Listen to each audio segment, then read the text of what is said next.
కృష్ణ రాజు కోసం చాలా టెన్షన్ పడుతూ వెతుకుతూ ఉంటాడు. అసలు ఏమైపోయాడు వాడు? నిద్దట్లో ఉన్నవాడు అలా ఎలా వెళ్ళాడు? కొంపదీసి రాజు కూడా వెళ్ళిపోయాడా ఆ అబ్బాయిలాగా అని చెప్పి భయపడుతూ బయటకు వెళ్ళి చూస్తాడు. చుట్టుపక్కల అంతా గమనిస్తున్న కృష్ణకి అంతా మామూలుగా ఉండడంతో అమ్మయ్య అయితే ఏం కాలేదనుకుంటా, అయినా వీడెక్కడికి వెళ్ళాడు అని చెప్పి భయంగా చూస్తూ ఉంటాడు. ఇంకా అప్పుడే దూరం నుంచి రాజు నడుచుకుంటూ రావడం గమనిస్తాడు. ఇంకప్పుడు దగ్గరికి వచ్చిన రాజుని చాలా కోపంగా, అరే ఎక్కడికి వెళ్ళావురా? అసలు ఈ ఊర్లో పరిస్థితులు బాగాలేదు, నువ్వు అలా ఎలా వెళ్తావు చెప్పకుండా అనేసి తిట్టేస్తూ ఉంటాడు. అరే నువ్వు నన్ను తర్వాత తిడుదువురా, లోపలికి వెళ్దాం పదా. అయినా నేను ఎక్కడికి వెళ్తాను, నాన్న పొలానికి నీళ్లు పెట్టి రమ్మంటే వెళ్ళాను అనేసి అంటే, చెప్పి వెళ్ళాలి కదరా, అసలు ఈ ఊర్లో పరిస్థితులు బాగాలేనప్పుడు నువ్వు అలా ఎలా వెళ్తావు అనేసి అంటే, ఇంకా కృష్ణ కోపాన్ని కూల్ చేద్దామని రాజు ఏమో, నేను చెప్దామనుకుని నీ దగ్గరికి వచ్చానురా, నువ్వు చాలా గాఢ నిద్రలో ఉన్నావు, ఇంకా అందుకే ఆగిపోయాను, సరేలే డిస్టర్బ్ చేయడం ఎందుకు అనేసి ఏమీ చెప్పలేదు అంటాడు. రాజు ఏమో, నిద్రపోతే లేపి చెప్తే ఏమవుతుంది, సరేలే పద, ఇప్పటికీ చాలా టైం అవుతుంది, ఇక్కడ ఇంత సమయం ఉంటే అంత డేంజర్లా ఉంది, మనం వెళ్ళిపోదాం అంటాడు కృష్ణ.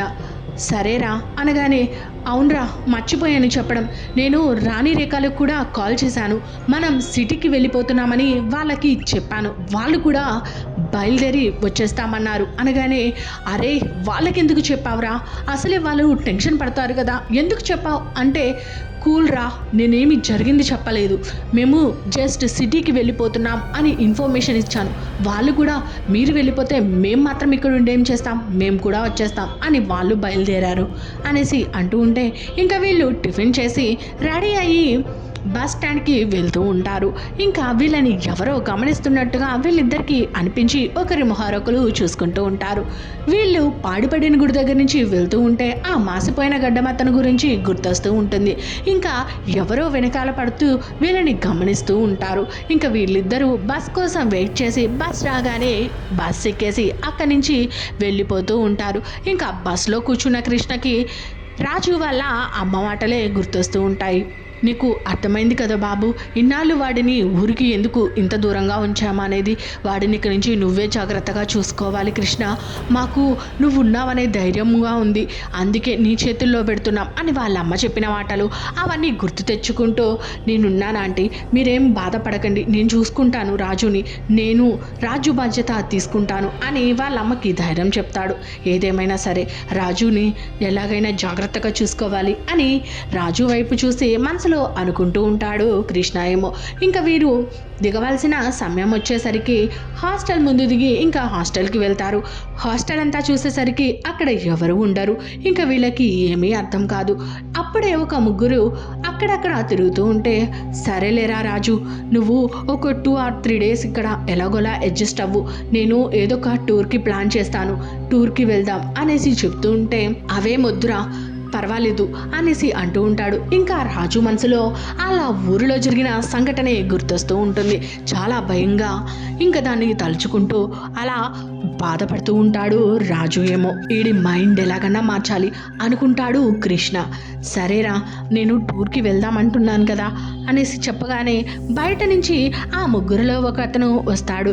వచ్చి, ఏంట్రా అప్పుడే వచ్చేసారు, ఊరు వెళ్తానని అనగానే, ఆ ఊర్లో బోర్ కొడుతుందిలే వచ్చేసాం. అవును, హాస్టల్లో వాళ్ళందరూ ఏరి అంటాడు కృష్ణ. వాళ్ళందరూ టూర్కి వెళ్ళారా, ఇంకొంతమంది ఇంటికి వెళ్ళారు అని చెప్తాడు ఆ వేరే అతను. సరేలే మనం కూడా వెళ్దాంరా అని రాజుని ఎలాగోలా ఒప్పిస్తాడు. తర్వాత 2 రోజుల తర్వాత, అరే గోవా టూర్ ప్లాన్ చేశానురా, మనందరం గోవాకి వెళ్దాం అనగానే, అందరం ఎవర్రా అంటే, రేఖా రాణీలు కూడా వస్తారంట్రా అని చెప్పి చెప్తూ ఉంటాడు.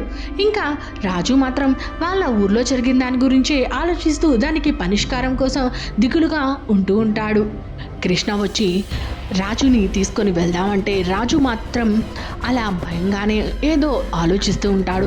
వీడిని అర్జెంటుగా ఈ మూడ్ నుంచి మార్చేయాలి, లేదంటే వీడు ఆ ఊర్లో జరిగిన సంఘటనే చూస్తూ ఉండిపోతాడు అనేసి అనుకుంటూ, ఇంకా సరే అని చెప్పేసి, అరే రారా, బయట బస్ స్టాండ్లో రాణి రేఖలు కూడా వెయిట్ చేస్తున్నారా, మనకి చాలా టైం అయిపోతుంది అనగానే, ఇంకా రాజు అలా బాధగానే బట్టలవి సర్దుకొని వెళ్తూ ఉంటాడు కృష్ణ వైపు.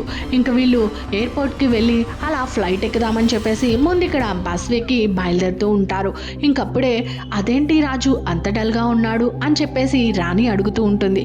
దాంతో ఇంకా కృష్ణ, అమ్మా ఏం చెప్తాము, వీడొచ్చినప్పటి నుంచి అలాగే ఉన్నాడు, ఏం మాట్లాడకుండా భయంగా. నువ్వు వచ్చావు కదా, ఇప్పుడన్నా వాడి మూడ్ మార్చు తల్లి, నీకన్నా కొంచెం పుణ్యం ఉంటుంది అనేసి అంటే ఇంకా బస్లో ఉన్న ఫ్రెండ్స్ అందరూ నవ్వుతూ ఉంటారు.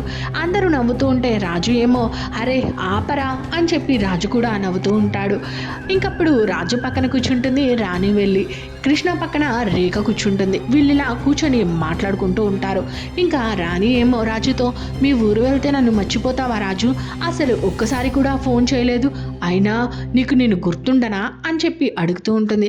అదేం లేదులే రాణి, నేను ఏదో టెన్షన్లో ఉండి మర్చిపోయాను అనేసి అంటే, అయినా నేను అలిగాను అని చెప్పేసి కొంచెం అలిగినట్టుగా ఫేస్ పెడుతూ ఉంటుంది రాణి ఏమో. రాజు రాణి అలకని తీర్చి ఇంకా వాళ్ళలా మాట్లాడుకుంటూ ఉంటారు. ఒకరి చేతిని ఒకరు పట్టుకొని అలా చూస్తూ ఉంటే రాణి ఇంకా రాజు భుజం మీద అలా పడుకొని ఉంటుంది. ఇంకా అప్పుడే రాణిని నుదుటి పైన కిస్ చేస్తూ ఉంటాడు. ఒకరి కళ్ళల్లోకి ఒకరు చూసుకుంటూ అలా నిద్రలోకి జారుకుంటూ ఉంటారు. ఇంకా కొంచెం దూరం వెళ్ళేసరికి రాణి అలా పడుకొని ఉంటే ఇక్కడ కృష్ణరేఖలు కూడా పడుకొని ఉంటారు. ఎయిర్పోర్ట్ వచ్చేసరికి అందరూ లేచి ఇంకా ఫ్లైట్ ఎక్కి గోవాలో ల్యాండ్ అవుతూ ఉంటారు. ఆల్రెడీ వీళ్ళు రూమ్స్ బుక్ చేసుకొని ఉండడంతో డైరెక్ట్గా రిసెప్షన్ దగ్గరికి వెళ్ళి రూమ్స్ కీస్ ఓపెన్ చేసుకొని రూమ్లోకి వెళ్తూ ఉంటారు. అప్పుడే కృష్ణ ఏమో, అరే రాజు రాణి, మీ ఇద్దరు తొందరగా రెడీ అవ్వాల్సిన అవసరం ఏం లేదు, రెస్ట్ తీసుకోండిరా, నేను రేఖ కూడా రెస్ట్ తీసుకుంటాము, మనం ఈవినింగ్ అన్నా బీచ్కి వెళ్దాంలే, అయినా గోవా అంటేనే ఆ బీచ్లు ఈ బీచ్లు అని ఏవేవో బీచ్ల పేర్లు చెప్పేస్తూ ఉంటాడు. ఆయన గోవాలో ఫేమస్ బీచ్ ఏది అంటే బాగా బీచ్ అని ఎవరిని అడిగినా చెప్తారు. మీరు రెడీ అవ్వండి, సాయంత్రం బీచ్కి వెళ్దాం అని చెప్తూ ఉంటాడు. ఇంకా వెళ్ళి వాళ్ళిద్దరూ ఒక రూమ్, వీళ్ళిద్దరూ ఒక రూమ్లో ఉంటారు. అలా రెస్ట్ తీసుకున్నాక లెగిసి రెడీ అయ్యి బాగా బీచ్ దగ్గరికి వెళ్తూ ఉంటారు. ఇంకా తన ఊర్లో జరిగిన విషయాల్ని కొంచెంగా కాలంతో పాటే మన ఆలోచనలు కూడా మారతాయన్నట్టుగా రాజు మొత్తం మారిపోయి రేఖ, కృష్ణ ఇంకా రాణీలను చూస్తూ సంతోషంగా గడుపుతూ ఉంటాడు. అందరూ బీచ్లో వాళ్ళ డ్రెస్సులు వేసుకొని డాన్సులు చేస్తూ బీర్లు తాగుతూ ఇంకా ఫుడ్ తింటూ ఎంజాయ్ చేస్తూ ఉంటారు. అసలే అలలు. ఆ పక్కన రాణి ఇంకా మొత్తం రాణి చూపుల్లో కళ్ళు పెట్టి చూస్తూ అలా ప్రపంచాన్ని మర్చిపోతూ ఉంటాడు. ఇగో చూసావా, పొద్దున్న వరకు డల్గా ఉన్న సార్ గారు రాజుగారు రాణి గారిని చూస్తూ మురిసిపోతున్నారు అని కృష్ణ కొంచెం సెటైర్ లేస్తూ ఉంటాడు. అరే ఆపరా అని చెప్పేసి రాజు అక్కడి నుంచి వెళ్ళి ఫుడ్ కోర్ట్లో ఫుడ్ ఆర్డర్ పెట్టి 4 వింగ్స్ ఇంకా 4 బీర్లు కూడా తీసుకొని మళ్ళీ వస్తూ ఉంటే ఎవరో వెనకాల రాజు మీద చేయి వేసినట్టు అనిపిస్తూ ఉంటుంది. సడన్గా షాక్ అయి రాజు అలా వెనక్కి తిరిగి చూసి ఆశ్చర్యపోతాడు. అసలు రాజు చూసిన ఆ వ్యక్తి ఎవరు? ఊరిలోంచి ఎవరైనా రాజుని తరుముకుంటూ వచ్చారా అనేది అప్కమింగ్ ఎపిసోడ్లో చూద్దాం.